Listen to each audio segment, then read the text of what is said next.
Hello everyone. Today we will talk about urban data ecosystems.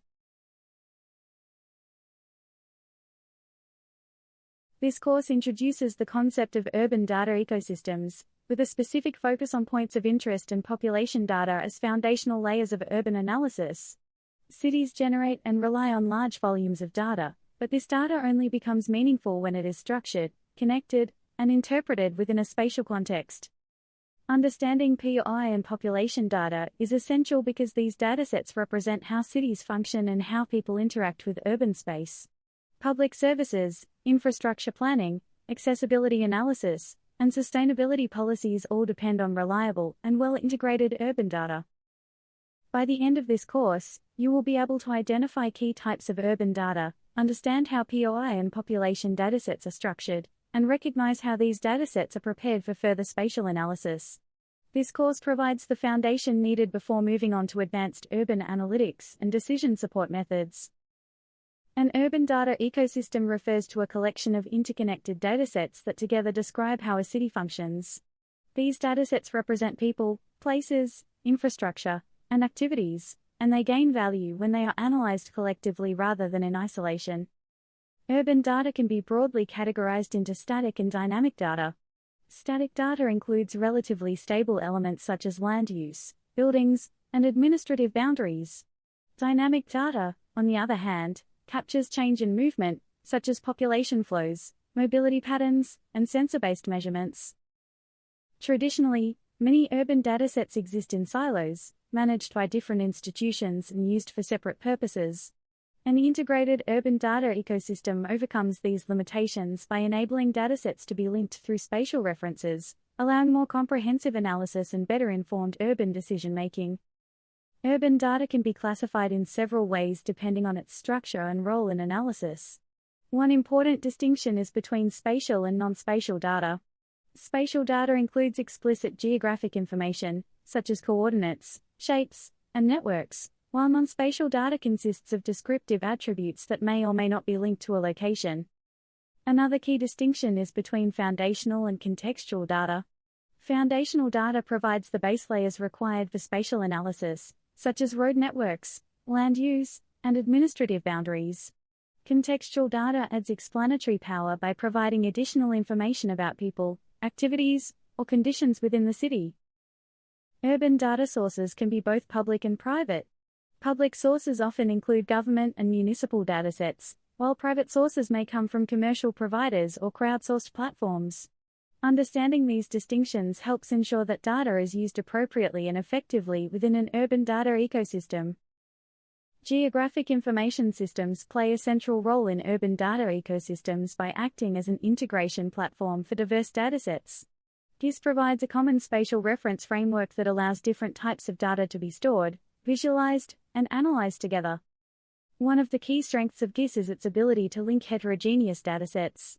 POI data, population statistics, and land use layers can be connected through spatial relationships such as proximity, containment, and intersection. These spatial joins and overlays enable richer and more meaningful urban analysis. GIS also ensures consistency and usability across datasets. By managing coordinate systems, projections, and data formats, GIS helps harmonize data from multiple sources. This harmonization is essential for producing reliable analysis results and supporting data-driven decision-making in urban contexts. Points of interest, commonly referred to as POIs, are specific geographic locations that represent important urban activities. These locations include places where people live, work, shop, receive healthcare, or access public services. POIs provide a functional view of the city by highlighting how urban space is used. POI data matters because it captures the relationship between services and spatial demand. Understanding where services are located helps planners and decision-makers assess accessibility, service coverage, and potential gaps within the urban environment. Common examples of POIs include hospitals and clinics, schools and universities, retail stores, and other commercial locations. Together, these POIs form a foundational layer for analyzing urban function and supporting data-driven planning decisions. POI classification schemes are used to organize points of interest according to their function within the city. Functional classification groups POIs into categories such as healthcare, education, retail, and leisure, allowing analysts to study specific service types and urban functions. Many POI datasets use hierarchical classification models. These models define main categories and more detailed subcategories, enabling both high-level overviews and fine-grained analysis. Hierarchical structures support scalable analysis as cities grow and data becomes more complex. However, POI classification also presents challenges. Naming conventions may vary across data sources, and many urban locations serve multiple functions. Mixed-use buildings and multifunctional spaces require careful classification to avoid misinterpretation in analysis.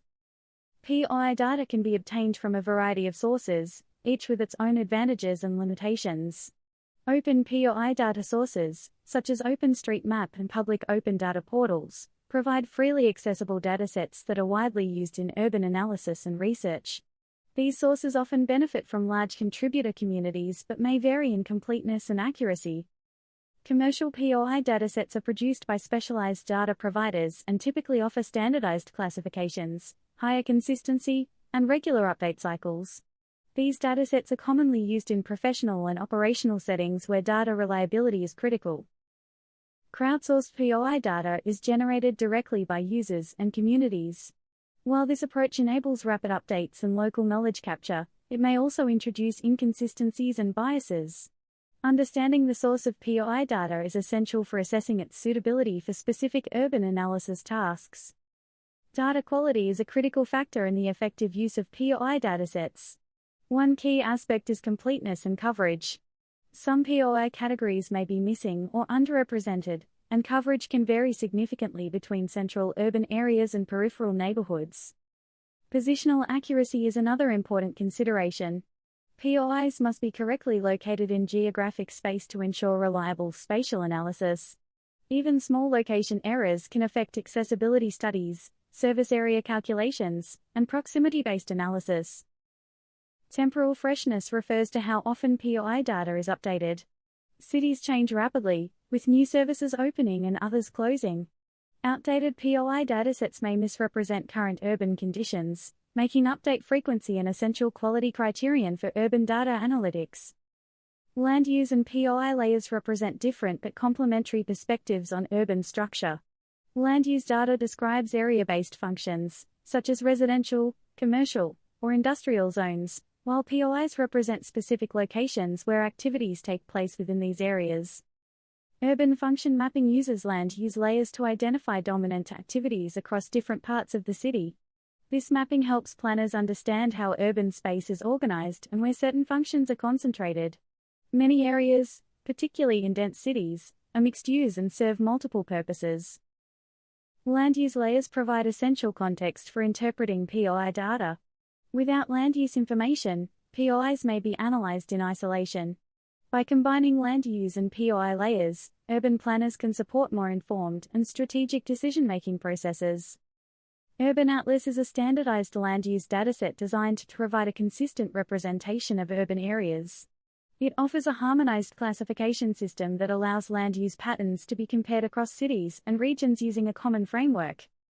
The Urban Atlas classification logic is based on detailed land use categories and consistent spatial resolution.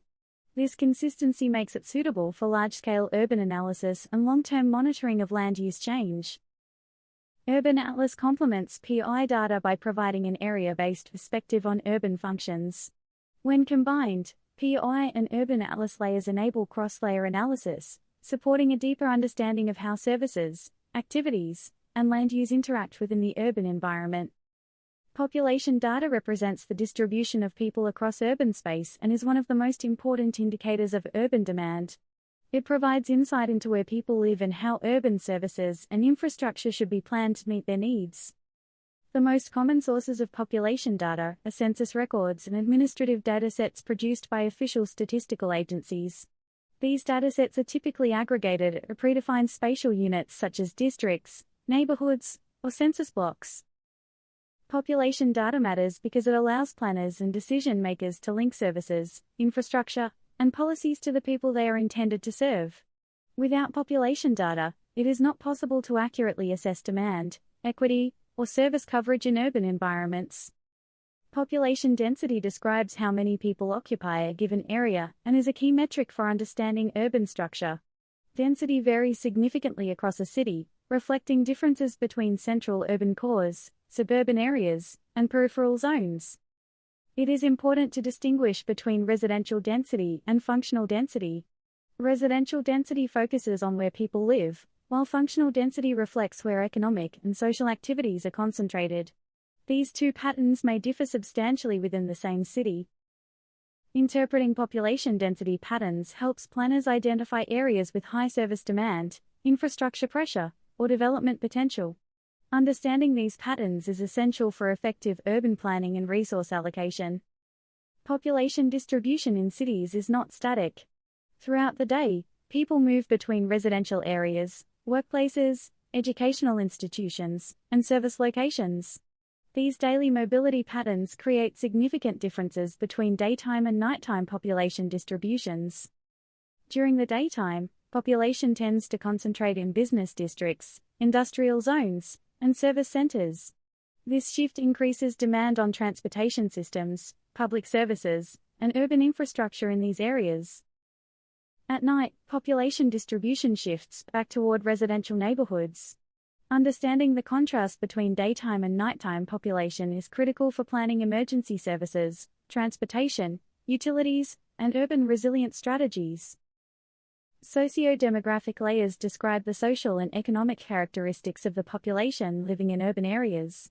Unlike basic population counts, these layers provide deeper insight into who lives in the city and under what conditions. Common socio-demographic indicators include age distribution, household composition, income levels, and employment status.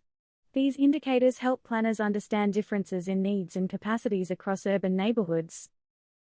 Socio-demographic layers are particularly important for identifying vulnerable populations and supporting inclusive urban planning.